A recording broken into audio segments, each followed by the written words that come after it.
El libro del profeta Habacuc. Él vivió durante las últimas décadas del reino del sur de Israel y era una época de injusticia e idolatría. Él vio en el horizonte la creciente amenaza de Babilonia y esas no eran buenas noticias para nadie. Pero a diferencia de otros profetas, Habacuc no acusa a Israel. Ni siquiera habla al pueblo de parte de Dios.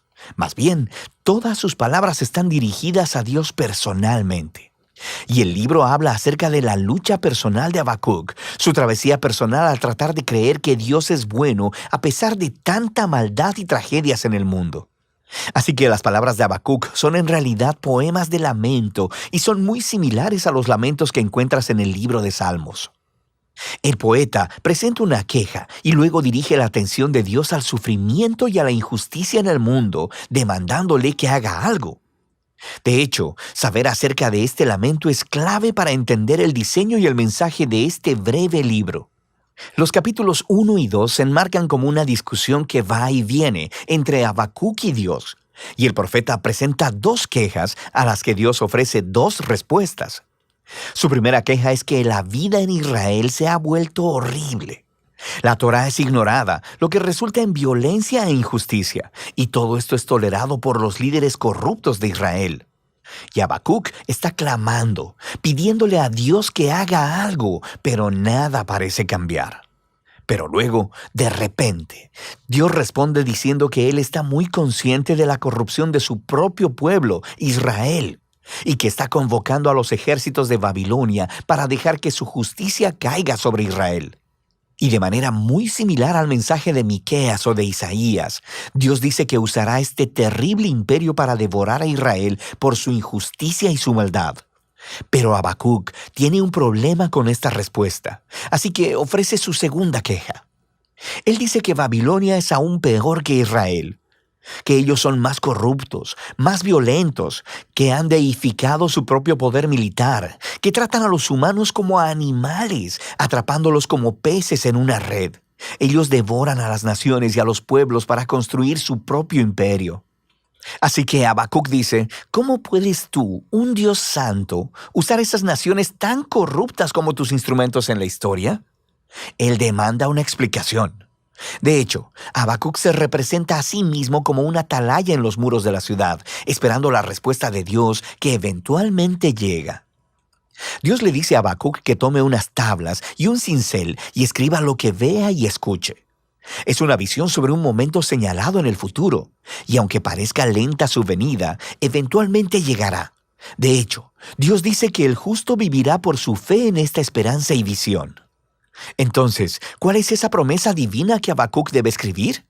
Que Dios hará caer a Babilonia. Dios dice que la violencia y la opresión de las naciones crea un ciclo interminable de venganza y que Dios usará este ciclo para atraer el auge y la caída de las naciones.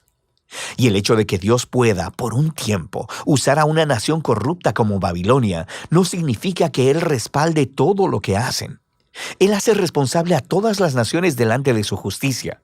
Así que Babilonia caerá junto con cualquier otra nación que actúe como ellos.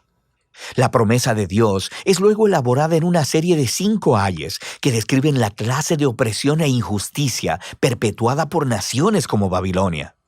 Los primeros 2 son en contra de las prácticas económicas injustas, como cuando los ricos cobran intereses muy altos solo para hacer que los pobres permanezcan endeudados. Así que ellos acumulan su riqueza a través de métodos deshonestos.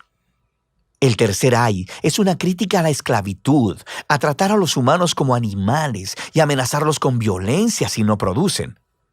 El cuarto ay es contra el abuso del alcohol por parte de los líderes irresponsables.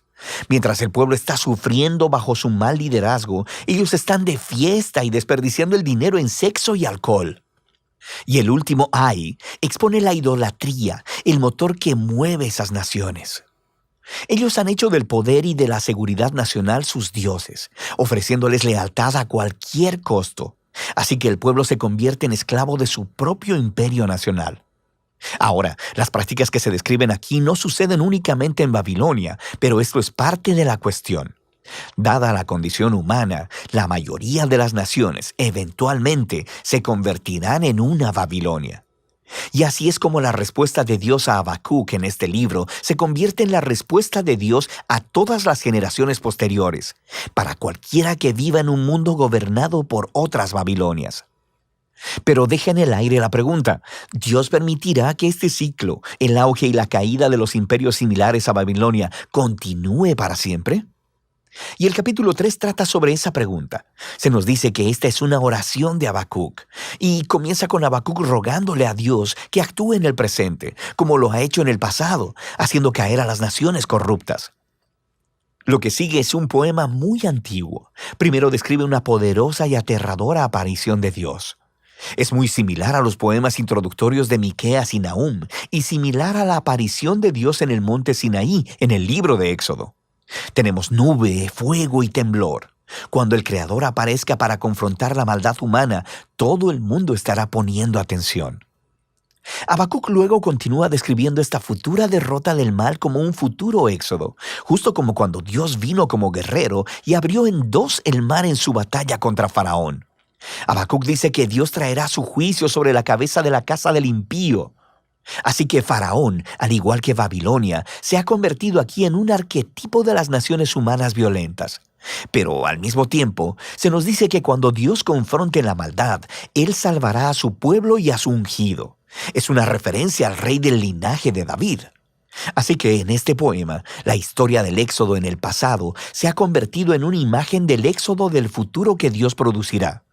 Él derrotará la maldad una vez más y hará caer a los faraones y a las Babilonias de este mundo. Él traerá justicia a todos los pueblos y rescatará a los oprimidos y a los inocentes. Y esta es la esperanza que hace que Habacuc pueda concluir el libro con una alabanza llena de esperanza. Incluso si el mundo está desmoronándose con hambrunas o sequías, o guerras, o lo que sea, Él elegirá confiar y gozarse en las promesas del pacto de Dios. Así que Habacuc, hacia el final de su libro, se convierte en un ejemplo resplandeciente de cómo el justo vive por la fe. Habacuc reconoce lo oscuro y caótico que es el mundo y en lo que nuestras vidas pueden tornarse, y nos invita a un camino de fe, de confiar en que Dios ama a este mundo más de lo que nosotros lo hacemos y que un día Él enfrentará su maldad. Y de eso trata el libro de Habacuc.